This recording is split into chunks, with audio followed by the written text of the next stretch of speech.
गिनती क पुस्तक 9वां अध्याय। ए अध्याय में 23 वचन लिखल गल बाटे। एमीन पहला फसह क पर्व उ लोग मनाए बान। फसह के बाद उ लोग बाहर आल बान इसराइली लोग।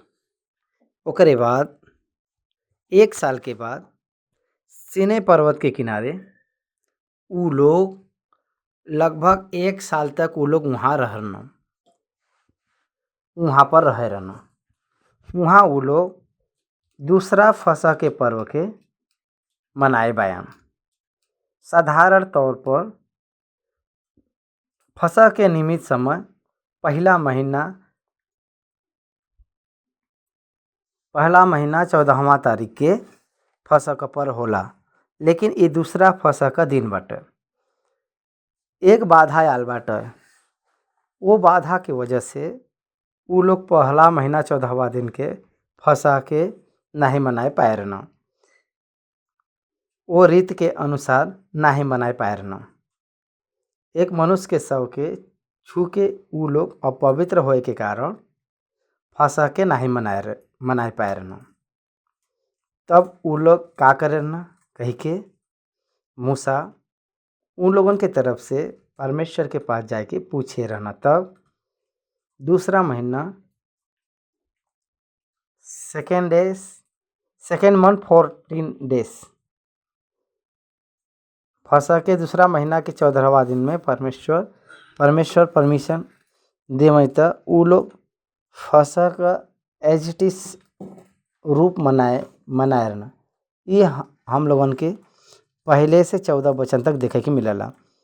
ये सब्जेक्ट पूरा। ओकरे बाद 15वां वचन से लेके 23वां वचन तक उ लोग यात्रा कैसे करे के बाटे काहे बदे के उ लोग ओकरे बाद सीनै पर्वत से यात्रा शुरू करके जंगल में आगे बढ़े रहना। उ लोगन के आगे बढ़े के चाही। लोग कादेश और बर्निया तक जावे के चाही। हम लोग 13 और 14 अध्याय तक ई जोन यात्रा के बारे में हम लोगों के देखे के मिलेला। उ लोग वहाँ गए के बाद वहाँ का जगह कैसन बाटे देखे बाटे कुछ लोगन के भेजे बा। वहाँ उ लोग विद्रोह करब शुरू करे बा। यही बदे परमेश्वर के बहुत क्रोध भड़क के पीछे मुड़े बदे कहे बा। 40 साल उ लोग 40 दिन वहाँ पर रह के देखे के वजह से 40 दिन और 40 साल एक दिन के 1 साल के बराबर वहीं पर उ लोग घूमत मर गए रहना। आपके व्यवस्था विवरण 1 महीना का टाइम हवा। Only 1 month period 48 years last month में ही व्यवस्था विवरण रीटीचिंग फिर से उ लोगन के प्रचार कर रहना नया पीढ़ी लोगन के लिए। मूसा यही बदे हम लोगन के ई देखे के बाटे के उनकर यात्रा कौने प्रकार से आगे बढ़ल बा। ओकरे बदे मिलाप वाला तंबू के ऊपर से उठ के उ लोग यात्रा के तैयारी करत रहना। जितना दिन उ लोग रुक जात न बादल रुकत रहल महीना तक जितना दिन टिकत रहल उतना दिन ये लोग भी रुकत रहना। 1 साल रुक गए तो 1 साल तक वही कुछ करे के बाटे। अगर 2 महीना रुक गल तो ई लोगन के भी 2 महीना रुके के पड़ी। वो यात्रा जब बादल जाला तभी ई लोगन के जाए के रहल। हम लोग थक चुकल भाई कह के तो न चलिए सन। यही बदे हिस गाइडेंस प्रेजेंट कौने तरीके से बाटा एमिन बतावल गल बाटा। 15वां आयत से लेके 23 आयत तक यह हम लोग यहाँ पर देख सकीला जाए। ये अध्याय में ये 9वां अध्याय बहुत छोटा अध्याय बाटा। एके हम लोग देखल जी।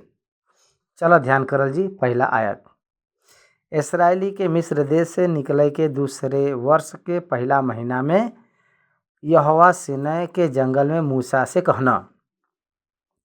इसराइली फसल नामक पर्व के उनके नियमित समय पर मनावल कराए। मतलब यही महीना के 14वां दिन के गोधूली के समय तू लोग सब विधि और सब नियमों के अनुसार मनइह। ओ फसह के पर्व के मनावे बदे विधि के और नियम के प्रभु देले बान। एकर मतलब ओकर एक विधि बाटे, ओकर एक नियम बाटे। वो नियम के कोई भी पार नहीं करे के बाटे। यही बदे मूसा फसह के पालन करे के बाटे। मूसा से कहे बा, परमेश्वर के हता। चौथा वचन, तब मूसा इस्राएली से फसह मनावे बदे कह देना, और ऊ पहले महीने के 14वां दिन के धुंधली के समय सीनै के जंगल में फसह के मनैना, और जौन जौन आज्ञा यहोवा मूसा के देले रहना वही के अनुसार इस्राएली लोग कहना। लेकिन कुछ लोग एक मनुष्य के शव के द्वारा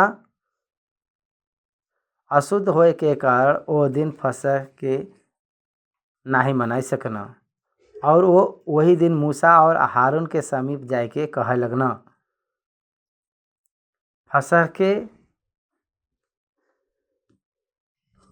के न मनई है तो दोषी ठहरल जी हैं, वो एक अपराधी हो जी हैं। परमेश्वर का नियम के पार करे के जैसे हुई तो समाज में इन लोगन के कैसे मिलावे के बाटा। 7वां वचन, हम लोग एक मनुष्य के शव के कारण अशुद्ध है, लेकिन हम काहे रुका रहे, और हम इस्राएली के संग यहोवा का चढ़ाव नियत समय पर क्यों न चढ़ावल जाए। मूसा उनसे कहना, ठहरा रहा, हम सुन ले कि यहोवा तहरे विषय में का आज्ञा देत बयान। प्रिय भाई और बहन, यहाँ आप लोग कुछ इम्पोर्टेंट विषय के पहचाने के बाटे। अगर कोई इमारत परमेश्वर दिले बान त एक नर के शव के छुए की वजह से अशुद्ध हो गए ना, यही बदे अशुद्ध होए की वजह से फसह के उ लोगन के मनावे के ना चाहिए। यही बदे उ लोग ए फसह के नहीं मनाए पाए रहना, मीन हाथ नहीं लगाए रहना। यही बदे वो नियम के हम लोग वो इमारत के पालन करब बहुत जरूरी बा। वो कमिटमेंट में उ लोग रहना। तो हम लोगों के का करे के बाटे, का आप जानत बा? ओके इमीडिएटली अल्टरनेटली का बाटे कही के लीडरशिप के पास आवे के बाटे। आइले के बाद उ लीडर का जिम्मेदारी ये बाटे के परमेश्वर के पास जाके पूछे के बाटे। ई कमिटमेंट से उ लोग इमारत के बनावत बान, पालन करत बान। दूसरा बात, लीडर परमेश्वर के पास जाए के दुहाई देत बान। आज के समय में बहुत सारा लोग ये प्रकार के कमिटमेंट लोग नहीं बान। ऐसे प्रार्थना करे वाला लीडरशिप भी नहीं मिलत बान। Committed church and committed leadership, prayerful leadership कहाँ रहना, वहाँ पर परमेश्वर ही आशीष वहाँ पर रहला। परमेश्वर का बात के आज्ञाकारिता हुई। हम लोग परमेश्वर के आज्ञाकारिता बन के चले के बा कह के जेकरे मने में कह के सोच रख के जे लोग जीवन बितावला वो समाज प्रतिफल आवाला, वो समाज वृद्धि होला, वो समाज में आशीष दिखाई देला। मूसा परमेश्वर के पास आके पूछा, तब परमेश्वर यहोवा ने उनसे कहना, इस्राएली से कहा कि चाहे तू लोग या चाहे तुम्हारे वंश में से कोई भी लोथ में से सब के कारण अशुद्ध हुआ या दूर का यात्रा पर हुआ, तो भी वो यहोवा बदे फसह के माना। वो ओके दूसरे महीना के 14वां दिन के गोधूली के समय मनावल जाए, और फसल का बस बलि पशु के मांस के अखमीरी रोटी और कड़वे साग पात के साथ खाए। ये विधि बाटे कैसे खाए के बाटे, अखमीरी रोटी और कड़वा साग पात के साथ खाए के बाटे, और उनमें से कुछ हड्डी और उनमें से कुछ भी सवेरे तक रख नहीं छोड़े के बा, और न ओकर कोई हड्डी तोड़े। उ वो पर्व की फसह क सारी विधि के अनुसार मनावा।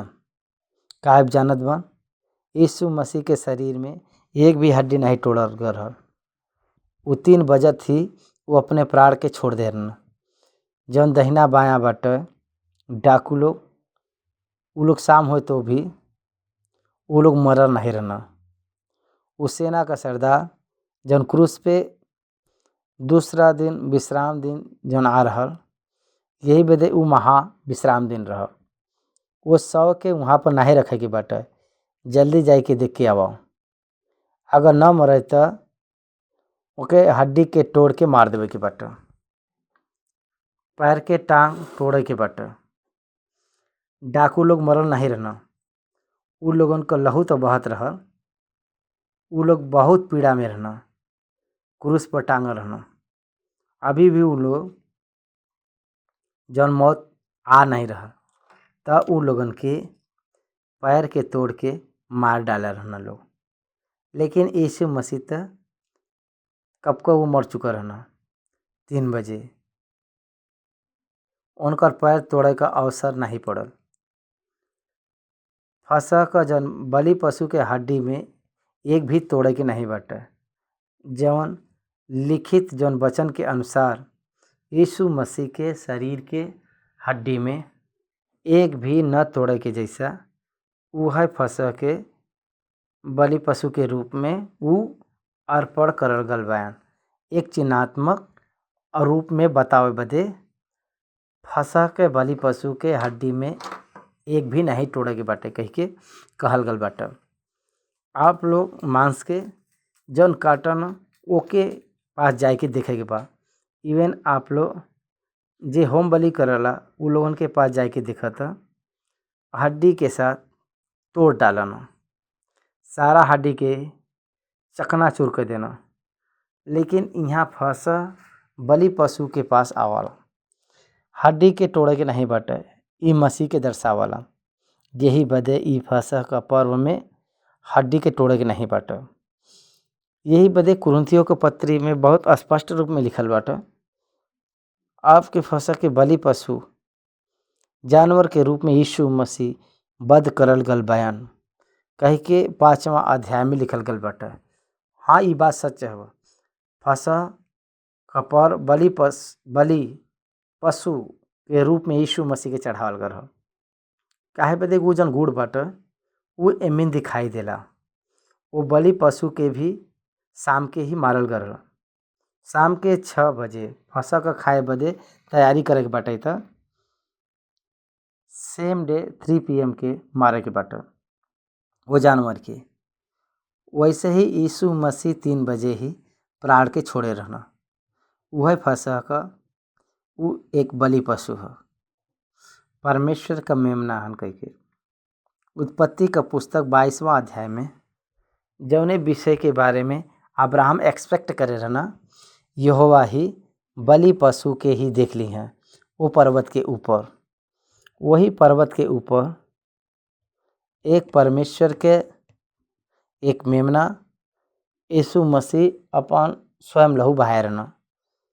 सेम माउंटेन वह पर्वत इसहाक के मोरिया पर्वत के पास, मोरिया पर्वत में से एक पर्वत के ऊपर लेके गए रहना। अब्राहम इसहाक के बलि चढ़ाव बदे जौने पर्वत के ऊपर इसहाक के बलि चढ़ाव बदे ले गना अपन तलवार उठाए रहना। वही पहाड़ गोलगत्ता पहाड़ प्रभु यीशु मसीह अपन लहू बहाए रहना। वह कलवरी पहाड़ पे परमेश्वर बलि चढ़ाए बा हम सब के पाप के बदे। सारा विधि के अनुसार मनाए 13वां वचन। लेकिन जौन मनुष्य शुद्ध हो जो और यात्रा पर न हो और फसह के पर्व पर न माना, वो प्राणी अपने लोगन में से नष्ट करल जाए। वो मनुष्य के यहोवा का चढ़ावा अनियत समय पर न ले आवे के कारण अपने पाप का बोझ उठावे के पड़ी। देख यात्रा करे वाला या लाश के छुअल हुए व्यक्ति हो, उ लोग फसह के पर्व के अगर छोड़ देले बा तो ओके तो माने के पड़ी। लेकिन घरे में रह के अगर फंसा के नाही मनावत बा, ऊ प्राणी अपने लोगन में से नष्ट करल जाए। वो मनुष्य के यहोवा के चढ़ावा नि समय पर न ले आवे के कारण अपने पाप का बोझ उठावे के पड़े। फसह का बलि पशु जौन बाटे जानवर ऊ जेठा के संति बलि भइल बा। एकर मतलब टू सेव द लाइफ ऑफ द चाइल्ड। एकर मतलब प्राण के बदले जे लोग ओकर आदर नहीं करे न वो प्राण के बदले प्राण देवे पड़ी। एकर मतलब दे मस्ट बी किल्ड, दे वर condemned in the site of God. उ लोग मरे के ही बा परमेश्वर के नज़र में, यही बदे ओकरे पाप को बोझ उठावे के पड़ी वही के। अगर कोई परदेसी तारे साथ रह के चाहे यहोवा बदे फसल मनावे त ऊ वही विधि और नियम के अनुसार ओके माने। देसी और परदेसी दुनों बदे ताहार एक ही विधि है। देसी परदेसी का एक ही विधि है। एकर मतलब यह है कि वो निश्चय खतना पाए वाला व्यक्ति हो।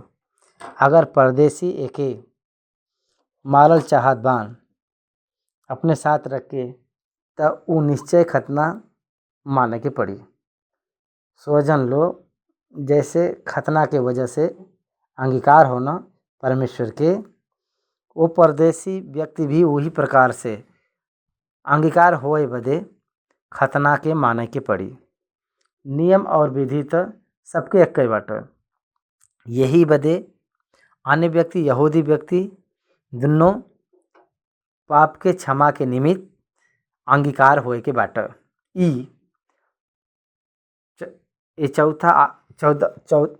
चौदहवां आयत जोन बतावल गल। ओकरे बाद 15 वचन से लेके 23 आयत तक निर्गमन का पुस्तक 40 अध्याय 34 से लेके 38 तक जैसे कहल गल बाटे। जौने दिन निवास जौन साक्षी का तंबू कहलावल जाला खड़ा कल जाला वही दिन बादल पिछाई गए रहल। एक बादल आके छाई गए रहल वो तंबू के ऊपर। ये हम लोगन के पर्सनली सोलोमन एक्सपीरियंस में पर्सनली उनके समय में लिखित भर रहल। मंदिर का निर्माण पूरा हो गया रहल। प्रतिष्ठित करे जात न सुलेमान पवित्र करे बदे प्रतिष्ठित करे बदे 1000 होम बलि चढ़ाए रहना सुलेमान राजा। परमेश्वर का महिमा सकीना बादल का दर्शन मंदिर पर उतर के आवत ही वो महिमा के जौन रोशनी में याजक लोग वहाँ खड़ा नहीं हो पाए रहना करके लिखल बाटे। यहाँ भी वैसे ही बाटे। बादल मंदिर के ऊपर आके छाई गए रहल। एकर मतलब ई बादल दिखाई देत बाटे। उ बादल का अर्थ देत बाटे परमेश्वर का महिमा यहाँ बाटे कह के दर्शावाला। उ बादल ऊपर उठे से जब मंदिर के ऊपर से जब वो उठी तब उनकर यात्रा जौने दिशा में वो बादल जाई वही बादल के ई लोग फॉलो करके यात्रा करे के बाटे। यही बदे इस्राएली के चलावल गल मूसा हन के परमेश्वर the guidance from God, the guidance present is the cloud. वो बादल में वो गाइडेंस प्रेजेंट परमेश्वर रखे बान। हमेशा ऐसे ही होला।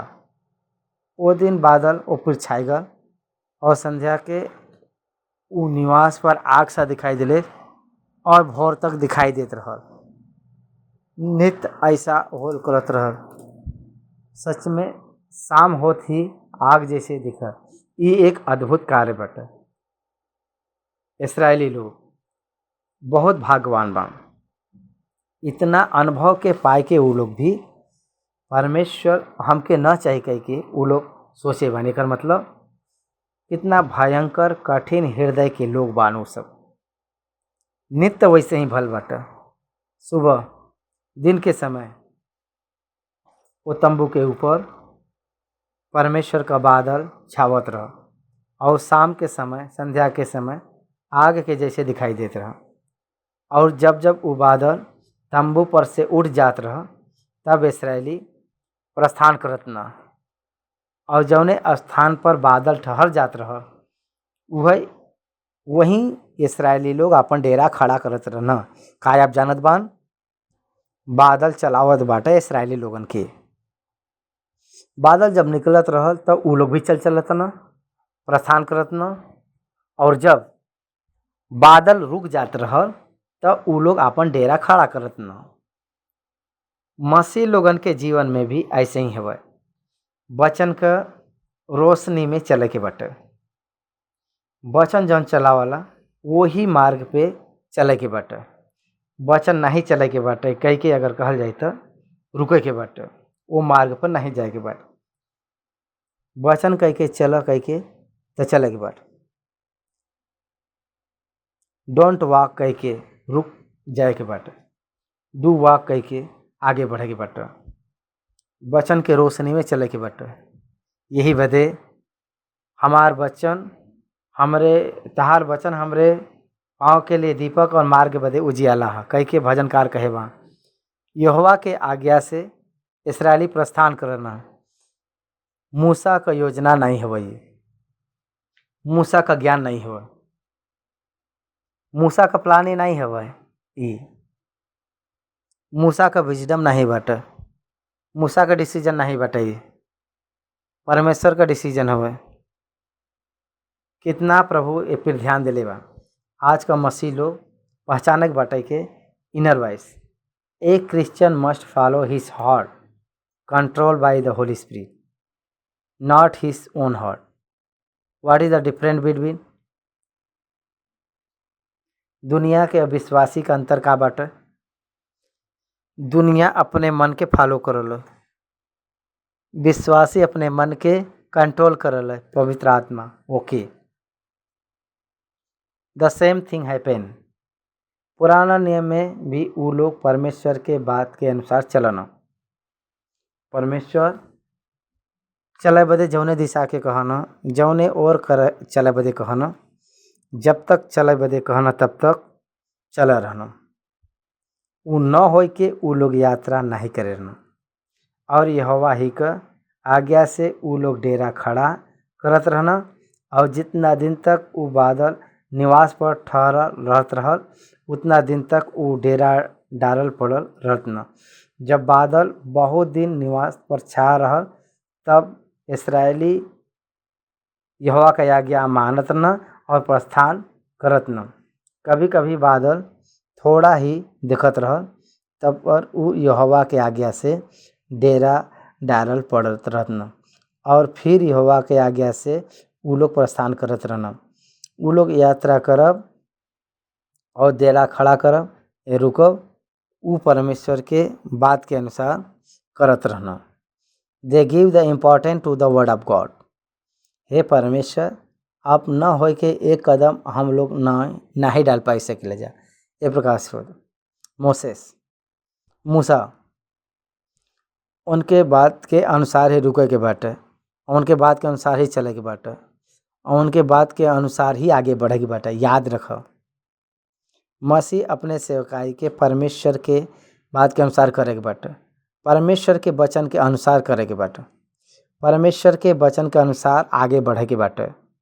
वो अपन ज्ञान स्वयं निर्णय नहीं ले के।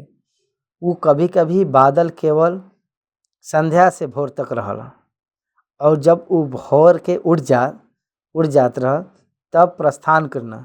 अगर वो रात दिन बराबर रहे तो जब बादल उड़ जात रह तब प्रस्थान करत न। रात हो गल बाटे रुक जाए बदे कह के नहीं है। अगर रात के बादल आगे बढ़त बाटे यात्रा रोके के नहीं बा, आगे बढ़त ही जाए के बा। एकर मतलब भौतिक जितना भी आपत्ति ओके पार कह के हम लोग आगे बढ़े के बाटे। ये बात के अनुसार नेचर के वजह से जौन होला आपत्ति, मनुष्य के वजह से जौन होए वाला बाधा, पार कई के यात्रा करे के बाटे, ओके पार कई के हम लोगन के व्यवहार करे के बाटे, ओके पार कई के हम लोगन के जिए के बाटे, ओकरे आगे हम लोगन के चले के बाटे जीवन में। That is the real challenge in their walk. उनके चले में वह हवा है सच्चा सवाल हुआ है। वो अपने अनुकूलता में नहीं, परमेश्वर के अनुकूलता में। वो अपने चित्त के अनुसार, अपने इच्छा के अनुसार नहीं, परमेश्वर की इच्छा के अनुसार। अपन इच्छा नहीं, परमेश्वर की इच्छा। अपन चाहत के वजह से नहीं, परमेश्वर जौन चाहना ओकरे अनुसार। एकर मतलब हम लोग मरे हुए समान, मतलब we denied our self, we follow God, we must denied our self. Very very very difficult for unbeliever, for very easy. एक अविश्वासी के अपने आप के धिक्कार के, अपने आप के त्याग कई के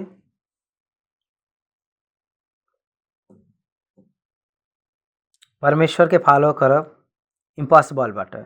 लेकिन विश्वासी मरा हुआ के जैसे बाटे। दुनिया बदे उमर गल बा, पाप के वजह से उ मरल नहीं, उ जी उठे का अनुभव में मरा हुआ जैसा दुनिया। यही बदे हम लोगन के परमेश्वर के फॉलो करब बहुत इजी होला। परमेश्वर के पीछे होले विश्वासी के बहुत सरल हवा। कोई भी बहुत कष्ट बा कह के बोलत बा, एकर मतलब वो अविश्वासी हन कह के एकर अर्थ होला। Follow me, very simple answer, हमरे पीछे होइला। I will do everything, that is the gods calling. Israeli लोग सुबह हो या शाम हो चले के बाटे, चाहे उन लोगों की इच्छा बा या नहीं, तब पर भी उन लोगों के निकले के बाटे। हाय हाय हमके तो बुखार आल बा कह के बहाना बोले तो न चली। दो you are sick you must follow, you should not stop. हम रुक जाब कह के नहीं कहे के बाटे, हम आगे बढ़े के बा कह के बोले के बा। वह परमेश्वर का रास्ता हुआ। वो बादल चाहे 2 दिन, चाहे 1 महीना, चाहे 1 साल, जब तक निवास पर ठहरल बाटे तब तक इसराइली अपने डेरा में रहना और प्रस्थान नहीं करत ना। लेकिन जब वो उड़ जात रहल बादल, तब वो वहाँ से निकल जात ना। यहोवा के आज्ञा से वो अपन डेरा खड़ा करत ना, और यहोवा के ही आज्ञा से वो लोग प्रस्थान करत ना। जौन आज्ञा यहोवा मूसा के द्वारा देले रहना, वो लोग ओके माना करत रहना।